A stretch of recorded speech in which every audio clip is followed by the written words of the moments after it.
आओ आओ आओ।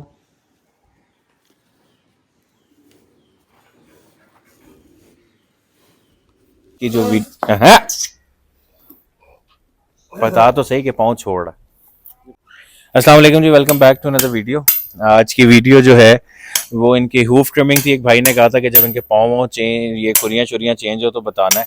तो आज इनके जो है थोड़ा सा हम कंपैरेटिवली लेट हैं, लेकिन जो है आज इनके पाँव बन रहे थे बड़े के, जो है वो इसके बाद बनेंगे। और जो है ये इस तरीके का बेसिकली इसमें उन्हें फुट साइज का पूछा था। इसमें एक जिस तरह इंसान है इसी तरह जो है जो जानवरों के जो फुट साइज है वो डिफरेंट होता है। ये कोई यूनिवर्सल नहीं है कि मैंने किसी दुकान से ये कहा कि जी इस साइज के इनके जो है वो खुरियाँ भेज दो और वो मिल गई। हर घोड़े का जो साइज है पाँव का वो डिफरेंट होता है। और जो है इसलिए जरूर बेहतर ये है कि अपने इलाके के बंदे से ये बनवाएं, क्योंकि वो आपके पास रेडिली अवेलेबल होगा। बाहर से रेस कोर्ट से भी मिलते हैं, लेकिन वो भी जाके आपको बनवाने पड़ते हैं। वो भी मसला होता है कभी साइज़ कम ज़्यादा हो जाए, क्योंकि अगर इसका साइज़ बराबर नहीं है तो ये घोड़े की वॉक और उसकी टांगों में दर्द का सबब बन सकता है। तो इसलिए इनका साइज़ का बराबर होना और उनका प्रॉपर बनना जो है वो बहुत ज़रूरी है। ये एक टेक्टिक है घोड़ा काबू करने का। ये आज तंग कर रहा था, तो ये जिसका अपर लिप है अगर आप इसे थोड़ा सा रस्सी से बांध के पकड़ लें तो घोड़ा थोड़ा सुकून से खड़ा हो जाता है।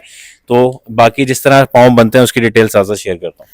अच्छा, पाँव बनवाते हुए ना एक चीज़ का ख्याल ख़ास तौर पे ये रखना है कि एक्सपीरियंस बंदे को जो है ना, ये आपने काम कराना है। किसी भी ऐसे मुंह उठा के को 1000 2000 बचाने के लिए ऐसे बंदे से नहीं बनवाना, क्योंकि इसकी ज़रा सी गलत कटिंग और ज़रा सी गलत एडजस्टमेंट जो है बहुत सवेयर किस्म की इंजरी और पेन का सबब हो सकती है।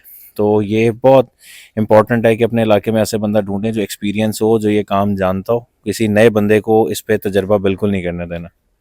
अच्छा जी, ये सारे जो औज़ार हैं ये जो इस्तेमाल होते हैं इसकी हूफ ट्रिमिंग में, कटर है मुख्तलिफ़ किस्म के, छिलाई के लिए, शेप देने के लिए पाँव को। ये जो बंदा है ये तकरीबन 40 से 45 साल से हमारे इलाके में काम कर रहा है और इस हवाले से रेप्यूटेड है। तो हमेशा मैं इससे काम करवाता हूँ और इसका जैसे ये सामान लाता है पहले मैं डिसइंफेक्ट करवाता हूँ और डिसइंफेक्ट करवाने के बाद काम शुरू करवाता हूँ। अच्छा, एहतियाती तौर पे ना इस तरह पाँव बांध लेने चाहिए। अक्सर जो है ना जानवर कभी तंग कर रहा हो ना तो ये बांध लेने में कोई हर्ज नहीं है, क्योंकि ये इतना भारी पाँव होता है। सिर्फ पिछला पाँव नहीं, अगर अगला पाँव भी आपको ज़ोर से लग जाए तो ये बहुत नुकसानदेह, और ख़ास तौर पे ये रिब गेज के अराउंड, पसलियों के अराउंड लगता है। और पसली का जो रीजन है वो बड़ा जो है वो डेलिकेट सा होता है, तो इसलिए एहतियात ज़रूरी है।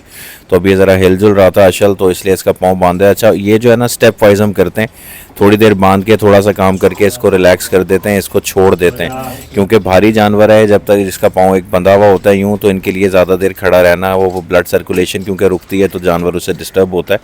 तो थोड़ा टाइम ज़्यादा लग जाए मैटर नहीं करता, लेकिन जानवर को भी ईजी रहना ज़रूरी है, क्योंकि जानवर ईजी नहीं रहेगा तो बहुत डिस्टर्बिंग होगा। और मैंने एक दो जगह पे ऐसा देखा है कि जानवर ऐसे पाँव बनवाने से भाग गए कि उन्हें बछड़ों की तरह गिराया जाता है और उसके बाद वो पाँव वाँव बनवाते हैं।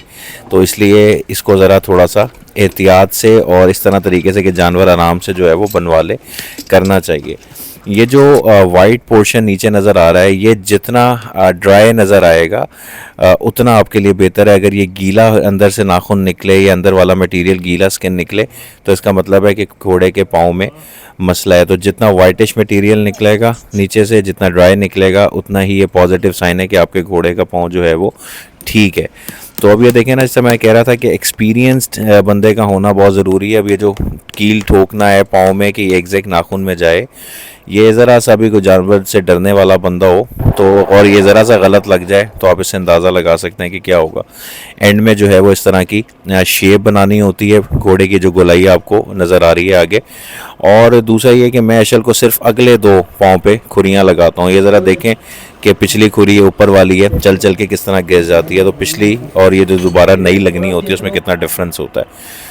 तो बस ये मैं दिखाने का, ये जो क्लिप लगाने का मकसद है वो ये है कि बाज़ औक़ात जब जानवर डिस्टर्ब कर रहा होता है, अब ये कोशिश कर रहे हैं उठाने की और ये इन्हें पाँव नहीं उठाने दे रहा, हालांकि इसके साथ मुजम्मिल भी खड़ा है। मैं असल में वीडियो बना रहा हूँ, मैं इसके आगे आके अगर खड़ा हो जाऊँ तो फिर ये ज़रा कम डिस्टर्ब करता है। ये वही अगेन वाइट पोर्शन जो मैं आपको बता रहा था कि जितना वाइटिश निकलेगा, जितना ड्राई निकलेगा, उतना ही आप ये समझ लें कि आपके घोड़ों के पाँव नाखून जो हैं वो बिल्कुल क्लीन है, साफ़ है, इसमें किसी किस्म का कोई मैगेट नहीं है, किसी किस्म का जो है वो कोई मसला नहीं है। तो ये जो है तकरीबन ऑलमोस्ट डन। बस अब इनकी दूसरे पाँव की शेपिंग रहती है। अशल जो है ना कंपैरेटिवली अगले पाँव के मुकाबले में जो है जो पिछले पाँव हैं वो ज़्यादा आसानी से बनवा लेते हैं। हर घोड़े की अपनी नेचर है, उकाब किसी भी तरह पाँव बनवाने में डिस्टर्ब नहीं करता, ये कभी कभी छेड़ाछाड़ी कर लेते हैं।